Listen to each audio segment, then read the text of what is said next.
আসন্ন ত্রয়োদশ জাতীয় সংসদ নির্বাচনে শুরু হয়েছে আনুষ্ঠানিক প্রচার প্রচারণা। বৃহস্পতিবার জামায়াতে ইসলামীর ঢাকা ১৫ আসনের প্রার্থী ও দলের আমির ডাক্তার শফিকুর রহমানের নির্বাচনী জনসভার মাধ্যমে আনুষ্ঠানিক প্রচারণা শুরু করে দলটি।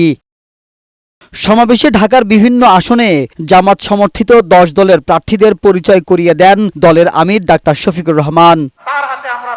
সমাবেশে যোগ দিয়ে এনসিপির আহ্বায়ক নাহিদ ইসলাম বলেন, দেশে আর কোনো পাতানো নির্বাচন হতে দেয়া হবে না। আগামী জাতীয় সংসদ নির্বাচন নিরপেক্ষ না হলে আবারও আন্দোলনে নামার হুঁশিয়ারি দেন নাহিদ ইসলাম। 12 ফেব্রুয়ারি নির্বাচন সুষ্ঠু হতে হবে।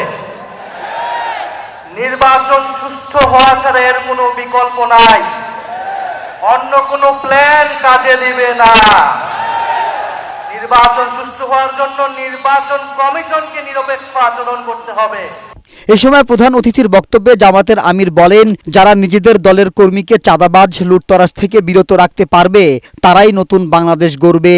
যারা নিজেদের দলের লোকদেরকে চাঁদাবাজি, দখল বাণিজ্য, মামলাবাজি, দুর্নীতি, সন্ত্রাস, পাথর মেরে লোক হত্যা, গাড়ি চাপা দিয়ে লোক হত্যা, এগুলো থেকে নিজের কর্মীকে যারা বিরত রাখতে পারবে, আশা করি আগামীর বাংলাদেশ তারা জনগণকে উপহার দিতে পারবে। আর যারা এগুলো পারবে না, তারা যত রঙিন স্বপ্ন জাতিকে দেখাবেন, জাতি তাদের এই মত বুঝতে জাতির মোটেই কোনো অসুবিধা হবে না। এছাড়া ফ্যামিলি কার্ড বিতরণের মাধ্যমে জনগণ আবারও দুর্নীতি ও বৈষম্যের শিকার হবে বলেও মন্তব্য করেন ডাক্তার শফিকুর রহমান।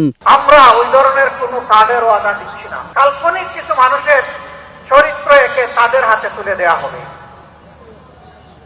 সরকারের হাতে তুলে দেওয়া হবে, বেকারের হাতে নয়।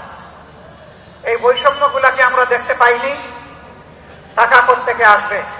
ক্ষমতায় গেলে নারীর অধিকার ও ক্ষমতায়ন নিশ্চিত করা সহ ন্যায় ও ইনসাফের দেশ গড়ার অঙ্গীকার ব্যক্ত করেন জামায়াতের আমির।